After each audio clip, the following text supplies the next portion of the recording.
चलिए शुरू करते हैं आज की दिल को छू लेने वाली मोटिवेशनल और सस्पेंस से भरपूर कहानी, जो वनिका और उसके परिवार के संघर्ष, मेहनत और सफलता की कहानी बताती है। एक छोटे से कढ़ी चावल की स्टॉल से एक बड़े रेस्टोरेंट तक का सफ़र। नमस्कार दोस्तों, मैं हूँ कीर्ति और आज आपके मेरे चैनल आओ चले में आप सभी का स्वागत है। तो आज की कहानी है वनिका की थाली।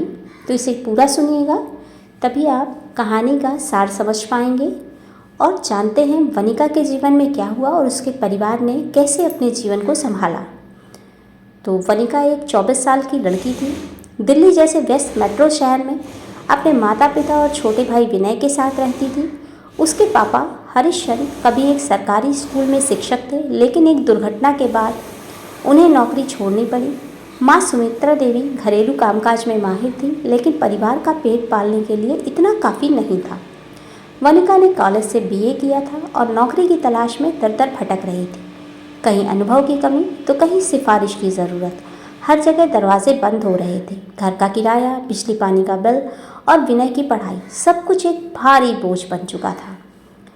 तो कहानी अगर आप सुन रहे हैं तो प्लीज़ चैनल को लाइक, शेयर और सब्सक्राइब ज़रूर कीजिएगा और साथ ही साथ बेल आइकन भी दबा दीजिएगा और इसमें ऑल पर टिक कर दीजिएगा, ताकि नए वीडियोज़ की नोटिफिकेशन आपको मिलती रहे।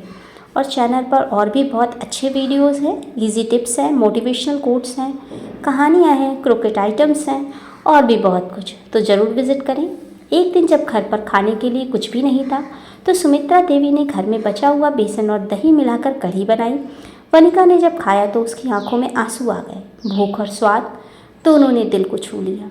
उसी रात वनिका ने एक सुझाव दिया, माँ क्यों ना हम कढ़ी चावल का एक छोटा सा स्टॉल लगाएं। पहले तो हरिश्चंद्र जी को यह विचार थोड़ा असामान्य लगा, लेकिन हालात के आगे सबको झुकना पड़ा। अगले ही दिन उन्होंने अपने बचे हुए 2000 रुपयों से एक छोटा सा स्टॉल किराए पर लिया, कुछ डिस्पोजेबल डिब्बे खरीदे और वनिका की थाली नाम से कढ़ी चावल का ठेला शुरू कर दिया। तो जानते हैं उनके परिवार ने संघर्ष के बाद कैसे सफलता मिली और कैसे जीवन को आगे बढ़ाया। तो पहुंच चलते हैं वापस वनिका की थाली कहानी में। शुरू के दिन बहुत कठिन थे। लोग ठेले पर खाना खाने से कतराते थे। एक दिन तेज बारिश में उनके सारे डब्बे भीग गए और नुकसान हो गया। एक और दिन म्यूनिसिपल अफसर ने बिना लाइसेंस के ठेला लगाने पर जुर्माना लगा दिया, लेकिन वनिका हार नहीं मानी। वो हर ग्राहक से अच्छे से बात करती, खाने की सफाई और स्वाद का विशेष ध्यान रखती। सुमित्रा देवी अपने पुराने पारंपरिक मसालों का इस्तेमाल करती, जिससे स्वाद में गहराई आ गई थी। धीरे धीरे ग्राहकों की भीड़ बढ़ने लगी। एक ऑफिस जाने वाला ग्रुप रोज़ दोपहर उनके स्टॉल पर आता। एक दिन उन्हीं में से एक ने कहा, आपकी कढ़ी में माँ जैसा स्वाद है। तो जानते हैं कहानी में उन्हें सफलता कैसे मिली, कैसे वो लोग एक छोटे से ठेले से आगे बढ़े और रेस्टोरेंट तक का सफ़र कैसे तय किया। आइए चलते हैं वापस वनिका की थाली कहानी में। एक दिन एक यूट्यूबर ने उनके स्टॉल पर आकर खाना खाया और एक वीडियो बना लिया, दिल्ली की सबसे स्वादिष्ट कढ़ी चावल सिर्फ 50 रुपये में। यह वीडियो वायरल हो गया। अगली सुबह वनिका के ठेले पर इतनी भीड़ थी कि संभालना मुश्किल हो गया। अब उन्हें एक असिस्टेंट रखना पड़ा। विनय, जो पहले स्कूल के बाद आराम करता था, अब दोपहर में स्टॉल पर मदद करने लगा। कुछ ही महीनों में उन्होंने 50,000 रुपये की सेविंग कर ली। छोटी सी दुकान से बड़ी उम्मीद। चलिए जानते हैं आगे क्या हुआ कहानी में। इस पैसे से उन्होंने पास में एक छोटी सी दुकान किराए पर ली। उसमें एक बेंच, टेबल और एक छोटा सा किचन का सेटअप किया। दुकान का नाम रखा वनिका की थाली, घर जैसा खाना। यहाँ भी शुरुआत धीमी रही, लेकिन लोगों को अब उनका ब्रांड पहचानने लगा था। ऑफिस कर्मचारी, स्टूडेंट और अकेले रहने वाले लोग उनके खाने के मुरीद बन गए थे, यानी प्रशंसक बन गए थे। उन्होंने रोजाना थाली ऑफ द डे का कॉन्सेप्ट शुरू किया। सोमवार को छोले चावल, मंगलवार को राजमा चावल और शुक्रवार को स्पेशल कढ़ी चावल। मगर ज़िंदगी इतनी आसान नहीं होती जितनी हमें लगती है। मुश्किलें अभी बाकी थीं। जानते हैं कहानी में आगे क्या हुआ। एक बार दुकान के पास एक बड़ा मॉल बनने लगा। वहाँ की भीड़ और ट्रैफिक से उनकी दुकान पर असर हुआ।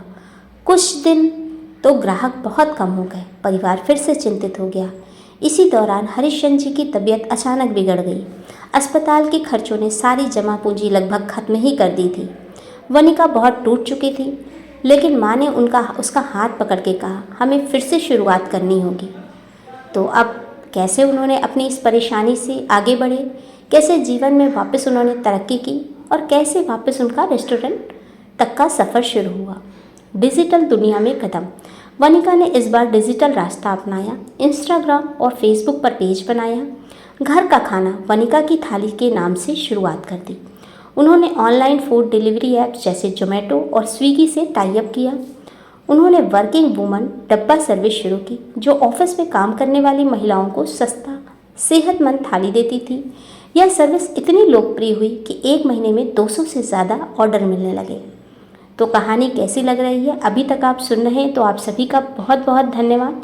चैनल को लाइक ज़रूर कीजिएगा और सब्सक्राइब करना मत भूलिएगा। तो मेरे आओ चैनल की फैमिली बनने के लिए आप सभी का धन्यवाद बहुत बहुत। तो बढ़ते हैं कहानी में आगे। 3 साल बाद अब वनिका ने 3 शाखाएं खोल दी थी, एक द्वारका में, एक साकेत में, एक नोएडा में।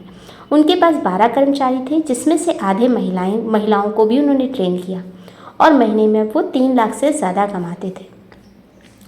उन्होंने अपने पापा के नाम पर एक स्कॉलरशिप फंड भी शुरू किया, हर्षचंद्र स्कॉलरशिप। गरीब बच्चों के लिए अंत नहीं, एक नई शुरुआत। एक दिन एक नामी रेस्टोरेंट चेन की फ्रेंचाइजी मैनेजर उनके पास आई और बोली, हम आपकी वनिका की थाली को पूरे देश में खोलना चाहते हैं।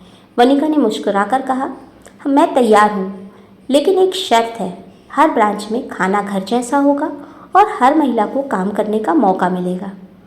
वनिका की कहानी हमें सिखाती है कि जब इरादे मजबूत हों तो एक कटोरी कढ़ी चावल भी ज़िंदगी बदल सकता है।